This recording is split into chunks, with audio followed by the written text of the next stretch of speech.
Republicans win the House of Representatives. It's a close one, but they are now announcing what their plan is for the future. Before we jump into what they said during their press conference, here is the official decision. Republicans win control of the U.S. House Decision Desk HQ, now calling it. And that's good news. And the Republicans were out talking about it. And here is what they sounded like on the steps of the Capitol. You can see Mike Johnson walking out, and they're going to have a conversation. Come on, fellas, let's pick up the pace here.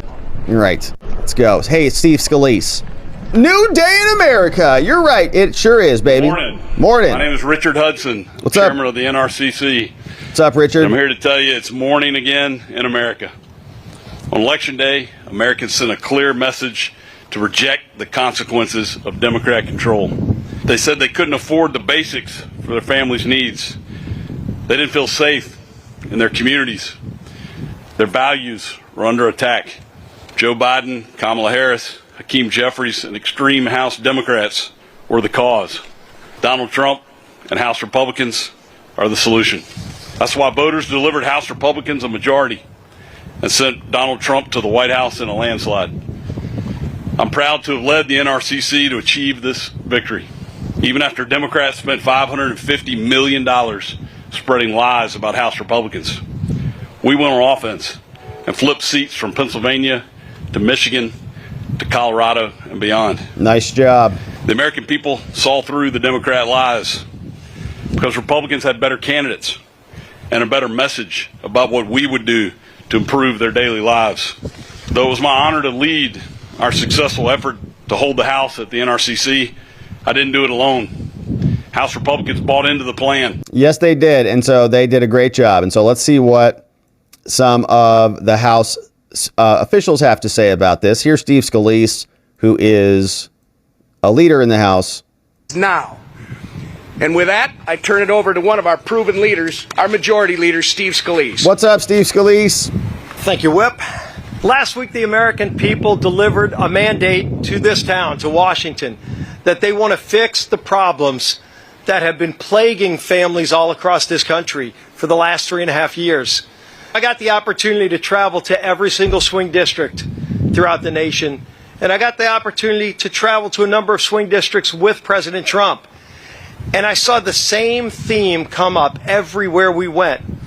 People are furious that there's an open southern border and they want it closed.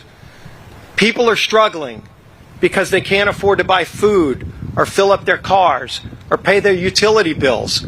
And the leaders in the White House were not listening. They weren't. That's why they lost. Thank you, Steve. Okay, so let's see what Mike Johnson has to say, and then we'll see if there's any questions here from Mike Johnson.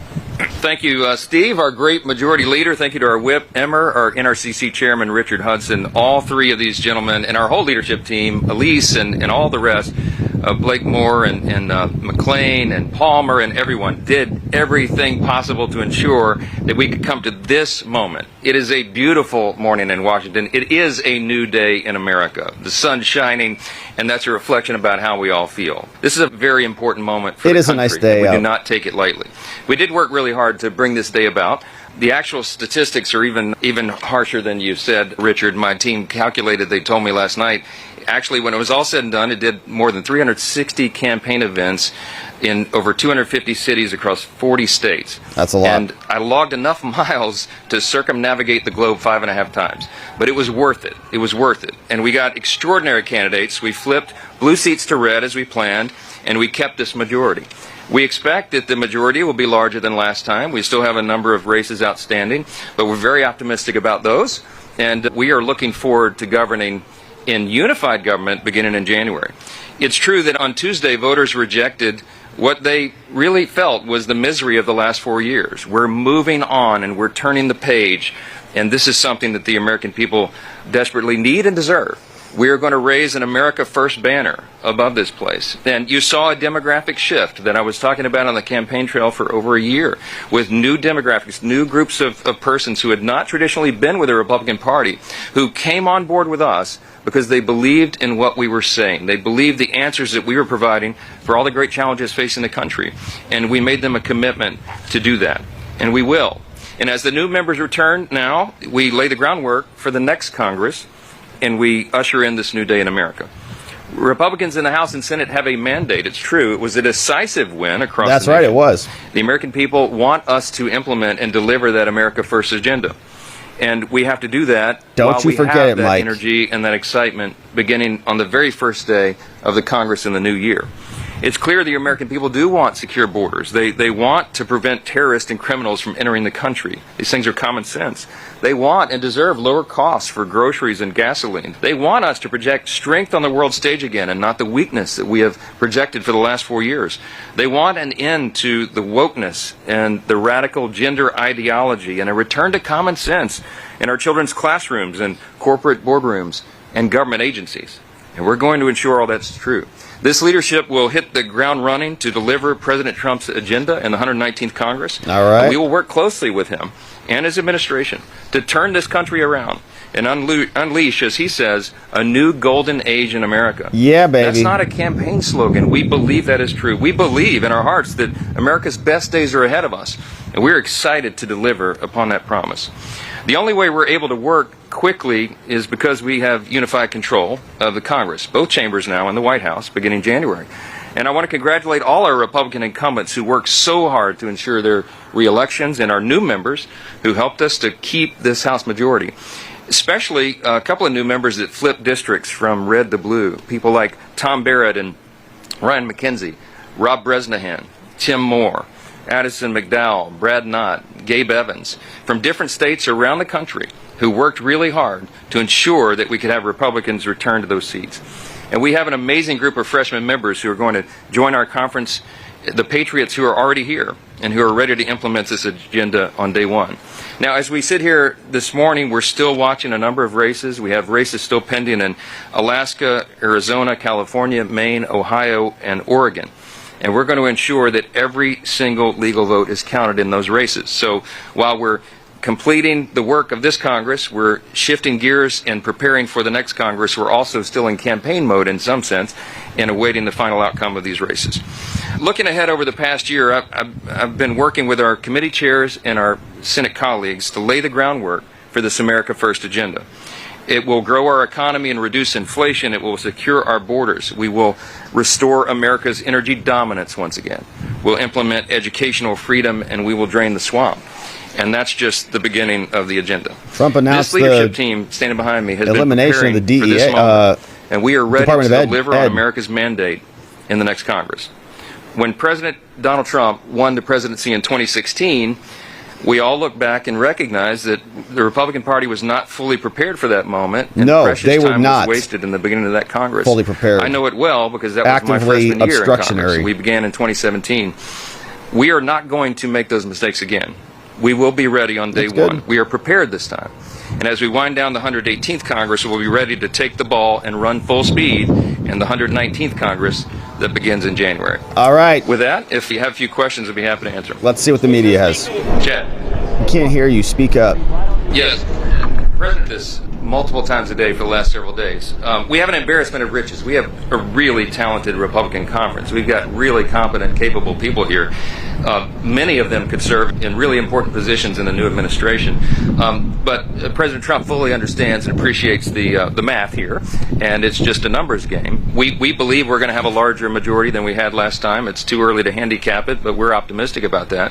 But every single vote will count, because if someone gets ill or has a car accident or a late we had 3 flight deaths on their last plane, time, that remember? it affects the votes on the floor. So I think he and the Sheila administration Jackson, are well in tune to that. I couple don't others expect died. that we will have more members leaving, but I'll leave that up to him. But yes, are we talking about it? Yes, all the And time. Elise He Stefanik's fully going up appreciates to that. the Let me go UN, here. so her Yes, seat will ma'am. be empty. About it. I'll be having further conversations. My plan is to be at Mar-a-Lago all weekend to iron out details on the plans ahead. So, as you can imagine, right now he has a lot going on. He has to fill out a cabinet. He has to appoint his top staff, and he's beginning to do that. We're delighted with the picks so far. I think it's a great showing for the country. But he and I have both had a lot going on. We'll be talking about that and a number of other items over the weekend. I'll see him, I think, Thursday night, and there are preliminary plans for him to come to Capitol Hill tomorrow. We'll have lots of time over the week and in the weekdays ahead, so we'll stay tuned on all that. Yes. Senate leader on the Republican side, they're all my favorites. How about that? I like all my Look, kids. I think there's some really qualified candidates over there. All 3 of these gentlemen are friends. I'm not going to put my thumb on the scale on that. I got enough to manage over here. But whomever is ultimately elected the new leader, we look forward to working with them beginning Let the Senate immediately. manage the Senate business. And I have been working for a long time, almost a year now, with the previous Senate leadership and with the leaders of the key committees over there. Our teams working together methodically, deliberately, consistently to prepare for the eventuality that we now see. We really believed. It wasn't just, oh, they were making fun of the speaker. Oh, his sunny optimism. He thinks he's going to win.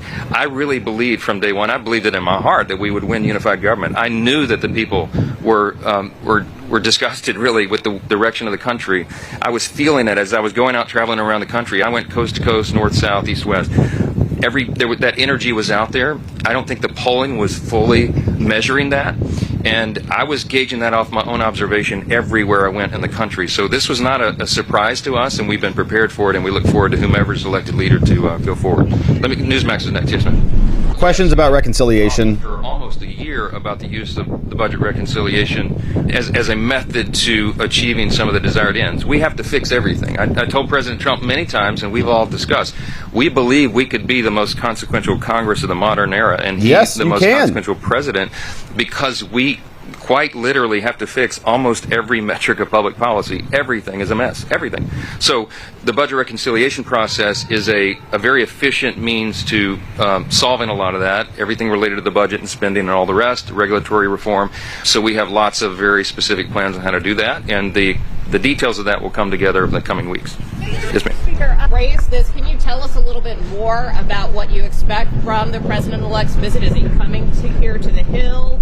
What's on the agenda in terms of I'll say the tentative. I didn't intend to break this as news this morning, but since I said it, I invited President Trump is going to meet with President Biden at the White House, and it was suggested. In fact, I think he said it first before I did, but that he wanted to come and visit with House Republicans. We're working out the back details to the Capitol, baby. Potentially tomorrow before he goes to the White House, and that would be a great meeting and a moment for all of us. What just happened? There's a lot of excitement, a lot of energy here. We're really grateful for President Trump leaving it all on the field to get reelected. He quite literally did. They scheduled him almost every hour of every day for months on end.